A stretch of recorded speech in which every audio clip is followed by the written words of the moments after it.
For the next 30 minutes, we're going to be joined by Bev Harris. Of course, her research, she's won many times in court proving election fraud in different parts of the country, California, Ohio, you name it.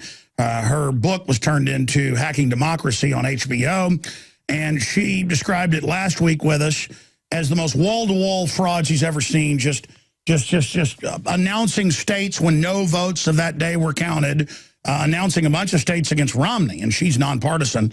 I know in the past was more Democratic. Facts are facts. Michael Schneider has an article up at Infowars.com from the American Dream. Election fraud. Obama won more than 99% of the vote in more than 100 Ohio precincts. And the source is the Ohio Secretary of State. They have the links to it, and we have the scans of it. And in some of these precincts, you had thousands voting. A lot of them had like 388, 597. You know, those are the types of numbers that we're seeing here, 733. And in precincts with 781, you'd have 4 people vote for Romney. I mean, it is, who believes out of 514 votes, you'd get 1 for Romney? I mean, you can go look at the numbers here, and you can go to the different counties where they're posting these. Again. When Bain Capital gave, last time I checked, close to double the money to Obama that they gave to Mitt Romney when he ran Bain and still has a big blind trust with it, the fix is in. It's not that I'm saying Romney was good either. And these Obama supporters, we've got Eric, Rich, Marcus, and others.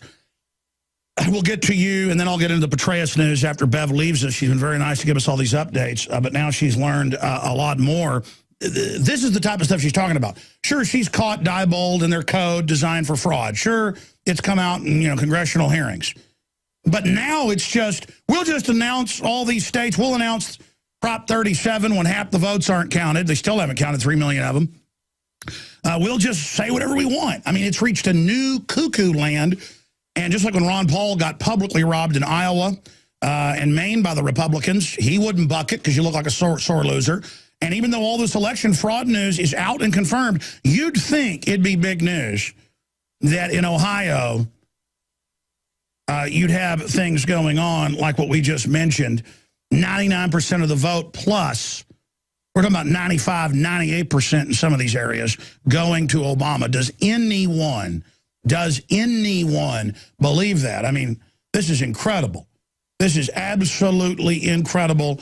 And Bev Harris joins us on this and a cornucopia of other issues, blackboxvoting.org. Bev, thank you for giving us an update. I know you'll know more in a couple more days, but as you said last week, if anybody even cares, yes, I care about the integrity of our election system. Thank God you and many others do. Bev, tell us what you've discovered right now.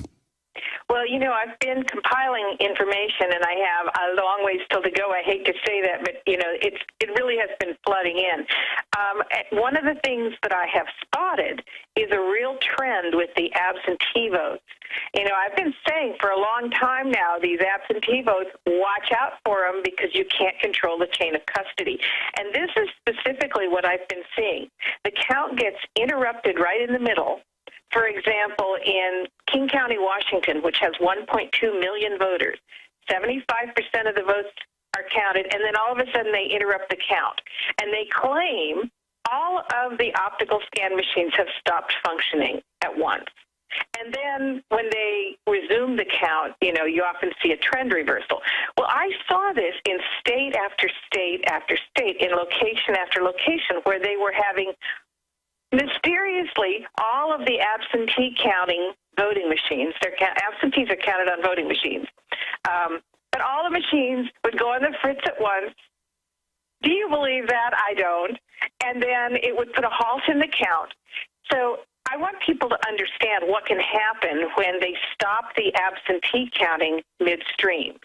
Each of these voting machine systems has what's called a manual override system, where you click the screen in a secret location, usually right-click it in a certain place, and up pops a screen that says manual entry, and you can simply type different votes over what's in there.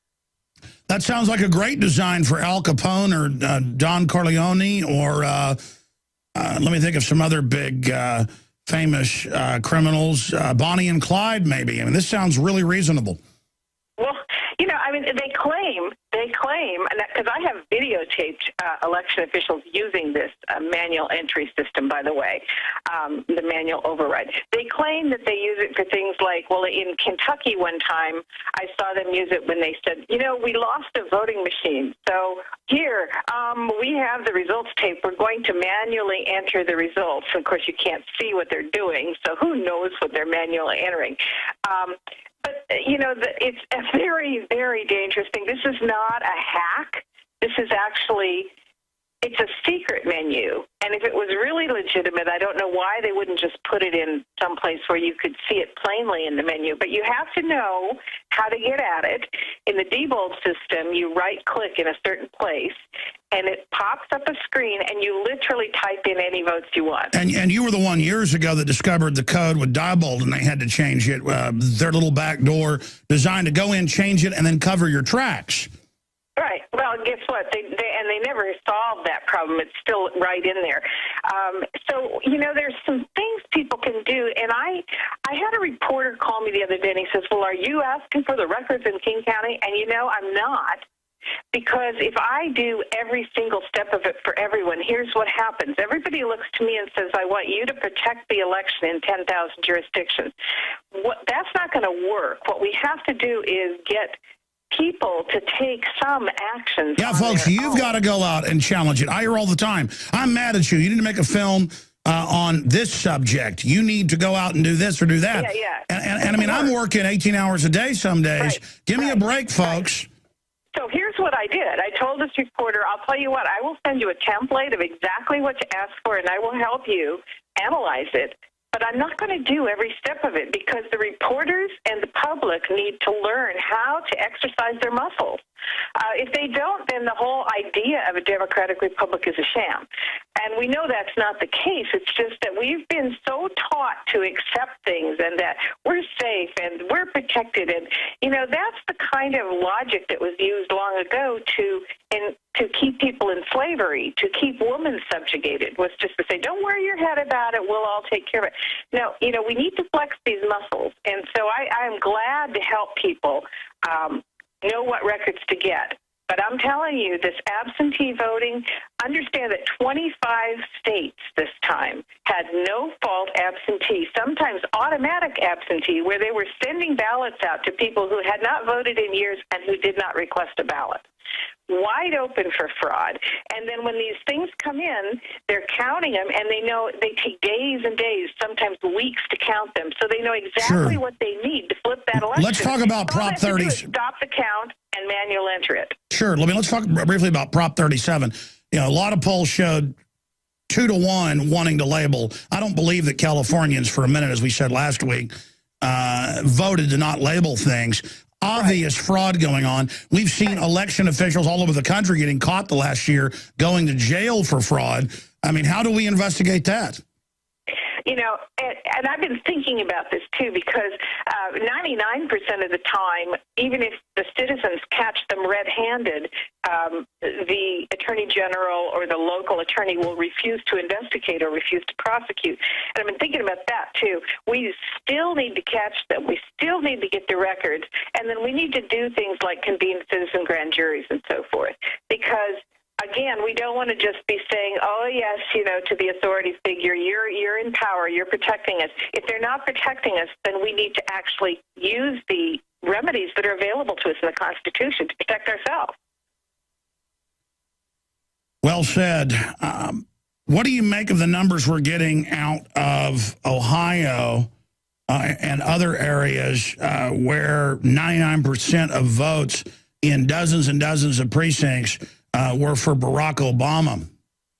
Well, it depends on the demographics of the precincts. Now, I have seen, for example, in Memphis, they have certain precincts where 99% of the people who live there are black, and if they have a black Democrat running against a white Republican from the suburbs, you will actually see 99% of the votes go for the black Democratic candidate. But that's pretty rare, and actually, even in an almost all African-American precinct, typically it's about 96%, 92%. If it's a very clear demographic trend. So it could happen, but you'd really have to compare what those numbers are, which actually are available. Now, I'm not sure in Ohio. I don't think they label it by race. In most of the southern states, they actually do identify the voters, what race they are. Man, I'm really getting sick of all this race stuff. I don't know if you've seen the cover of Newsweek saying, if you're white, you're history. Then, of course, that's meant to create racial division by the controlled left. It's all divide and conquer, but it's really getting unbelievable. We have been robbed. Globalism has been a curse to this country. Everything the globalists are doing worldwide is about making you dependent. I'm getting storable food. You need it because it's the only insurance that you can 100% use. I have, family that are veterans and people like that who can't live off their Social Security, who are disabled and things, and that's why I've bought so much food. Charity starts at home. I promote what I believe in 100%, and I believe in what they're doing 100%. And the globalists do not want you to be self-sufficient. I hope you will take action, get the 6 free meals when you pay for the shipping, so that you can eat them and see that it's quality. That's why I chose eFoods. As I did my research, I tested a bunch, bought a bunch. The other stuff was like cardboard or filled with MSG or made in China. So bottom line, folks, efoodsdirect.com/Alex. Follow the banners at Infowars.com or call the toll-free number 800-409-5633. That's 800-409-5633.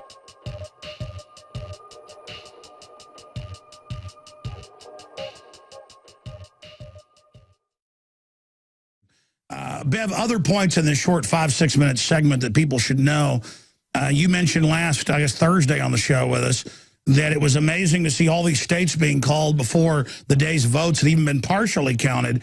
Just a new level where, I guess in response to people exposing fraud, the system's saying, well, you think that's bad? You ain't seen nothing yet. Yeah, that's actually, I think, the story of this election is the premature. It's like the elite media believes, I think, that if they make it a definitive win and they call it really, really early, even before the votes are counted, it will prevent people from being motivated to look at what happened. And, I'm really encouraged, though, because I'm still getting call after call.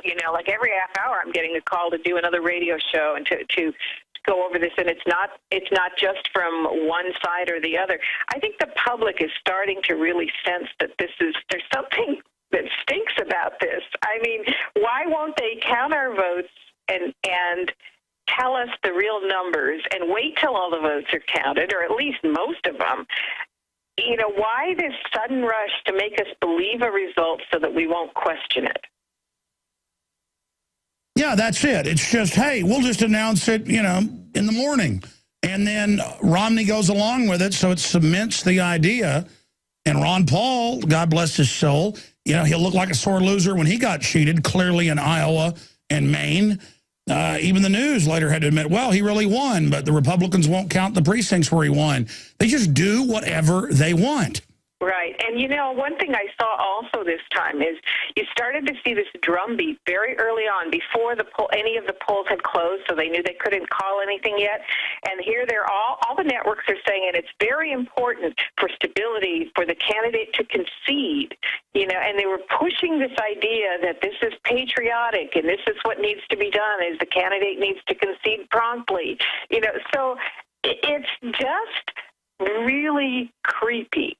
It's like, okay, everybody, you need to concede promptly. Okay, here's the win. Okay, everybody shut up and go home. And that's what they do in countries like Soviet Russia back in the 70s and 80s. It was the same type of type of thing. And now, beforehand, they said, even though the polls showed neck and neck, oh no, Obama is going to win by a landslide. That's self-fulfilling prophecy. And to be clear, Bev, I'm not here, saying this because I was a Romney supporter. You're not here saying that. That's where the facts lead you. But I'm getting contacts from Democrats who are just really feeling good right now, like their football team won or their boxer won, and they're like, you're just mad your guy lost. And they don't understand that I really hated Al Gore. I didn't know what we were getting with George Bush. He was pretty bad too. But, I mean, there was still evidence of fraud against Gore there. I just reported where the facts led us. You were on at the time. Now it doesn't matter. Whatever side thinks they won, they don't care. Too much of that. Although, you know, what's really interesting is we are seeing it continue.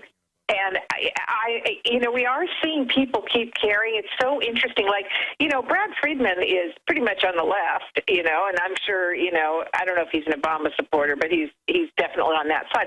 But, on the Brad block, he kept it going and kept investigating. And I think that's what we need to see, and we will see, because the public understands when someone's, pulling the wool over their eyes. And yeah, no, he's a huge Obama supporter, at least in the past. We've had him on. And it's just so sad. You can debate the rhetoric all day of these two clowns. Yeah. But they work for the same people. I mean, come on. But, but the thing was, I guess my point is, he continued to cover it even after Obama won in 2008. And we are seeing more and more of this where, and I think that's what it's really going to take, is for people to set aside their political rhetoric on this issue and realize that all political power stems from the ballot box. And if you want political power for your side, you got to have an honest ballot box that you can authenticate. Well said, Bev Harris. When's a good time to talk to you? Maybe in a week or two after it's all kind of shook out? Yeah. I mean, I was shocked at the volume that I have. At this point, I have probably 10,000 more reports to go through. Now, a lot of those are duplicates, and a lot of them are, just somebody repeating something. But there's a lot of good stuff in there. And so it does just take time to sift through these and evaluate. All right, well, we'll revisit this soon. Thank you so much, Bev Harris. Visit Infowars.com and PrisonPlanet.com. When you're on the site, you can also